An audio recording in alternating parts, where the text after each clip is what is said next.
नमस्कार मैत्रिणींनो, आजच्या व्हिडिओमध्ये आपण पाहणार आहोत वटसावित्री व्रताची कथा। या वटपौर्णिमेला आपल्या सुहासिनी महिलांनी ही कथा नक्की ऐकावी। वटवृक्ष हा अतिशय दीर्घायुषी असल्याने त्याची पूजा केल्याने त्याच्याप्रमाणेच आपल्या पतीलाही दीर्घायुष्य लाभेल व आपल्याला दीर्घकाळ सौभाग्य प्राप्त होईल अशा श्रद्धेने सुवासिनी स्त्रिया ज्येष्ठ शुद्ध पौर्णिमेला वटवृक्षाची पूजा करतात, म्हणून या तिथीला वटपौर्णिमा असे म्हणतात। आता आपण कथेला सुरुवात करूयात। भद्र देशाच्या राजा अश्वपती याची एकुलती एक कन्या सावित्री हिनं शाल्व देशाचा पदच्युत राजा ध्युमसेन याचा गुणवान व सत्यनिष्ठ मुलगा सत्यवान याला मनाने वरलं होतं।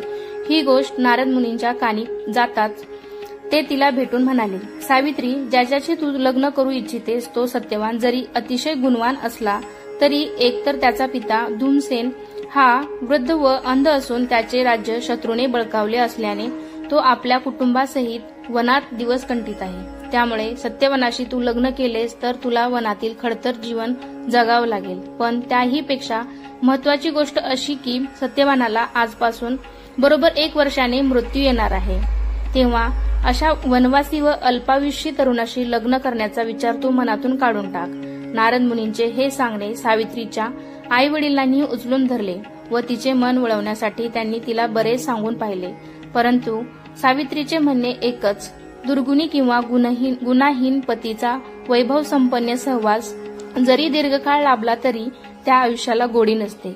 याउलट सद्गुणी पतीच्या सहवासात जरी वनवास वाटायला आला तरी तो वनवासाची स्वर्गीय सुख देणारा होतो। शिवाय सत्यवान हे जरी अल्पायुष्य असले तरी अतिशय गुणवान आहेत।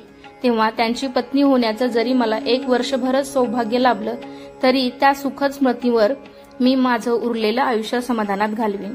अखेर आपल्या कन्येचा तो दृढ निर्धार लक्षात घेऊन सावित्रीच्या आईवडिलांनी तिचं लग्न सत्यवानाशी लावून दिले।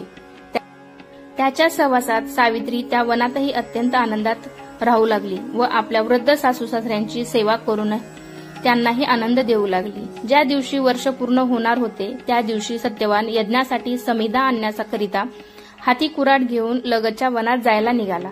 सावित्रीने त्याला नारदांनी वर्तवलेल्या भविष्याची कधीही कल्पना दिली नव्हती। काही अंतर चालून गेल्यावर दृष्टीस पडलेल्या एका वडाच्या झाडावर सत्यवान चढला आणि समिधासाठी तो हातातल्या कुऱ्हाडीने त्या वडाच्या बारीक बारीक फांद्या तोडू लागला। तेवढ्यात मूर्छा येऊन तो त्या झाडाखाली पडला। सावित्रीने त्याचं मस्तक आपल्या मांडीवर घेतलं व ती त्या वडाच्या एका छोट्या फांदीनं आपल्या पतीला वारा घालू लागली। ईश्वराची उत्कट भक्ती वर्षानुवर्ष केल्यामुळे प्राप्त झालेल्या तिच्या दिव्य दृष्टीला यम आपल्या पतीचे प्राण न्यायला आलेला दिसला। तेव्हा हात जोडून ती म्हणाली, यमदेवा, माझ्या पतीचे प्राण नेऊ नका, आपल्या लेकीवर एवढी कृपा करा।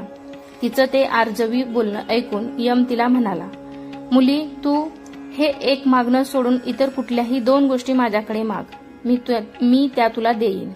सावित्री म्हणाली, यमदेवा, माझ्या आई वडिलांना मुलगा नाही, तेव्हा त्यांना एखादा गुणवान, बुद्धिवान व दीर्घायुषी मुलगा व्हावा।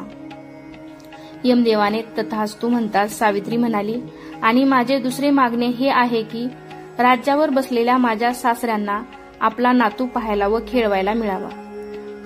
तथास्तु म्हणून यम सत्यवानाचे प्राण घेऊन चालू लागला असता सावित्रीने विचारलं, यमदेवा, तुम्ही मला 2 वर दिले असताना माझ्या पतीचे प्राण घेऊन कसे काय जाता? यम म्हणाला, हे मुली, मी वर दिल्याप्रमाणे तुझ्या आईवडिलांना मुलगा होईल आणि तुझ्या अंध सासऱ्यांना दृष्टी येऊन गेलेले राज्य परत मिळून त्यांना योग्य वेळी नातवंडेही पाहायला आणि खेळवायला मिळतील।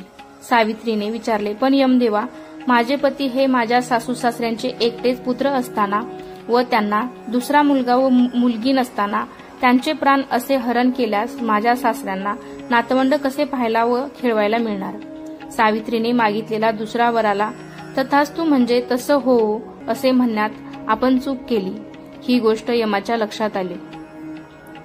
पण तिच्या पतिनिष्ठेचे व चातुर्याचे कौतुक वाटून त्याने मंत्र म्हणून आपल्या हाती असलेल्या सत्यवानाचे प्राण त्याच्या कुडीत घातले व त्याला जिवंत केले आणि तिच्या स्वाधीन केले। ही घटना ज्येष्ठ शुद्ध पौर्णिमेला त्या वडाखाली घडली, म्हणून तेव्हापासून या तिथीला सुवासिनी स्त्रिया वडाची पूजा करू लागल्या व आपल्या पतीला दीर्घायुष्य मागू लागल्या। धन्यवाद.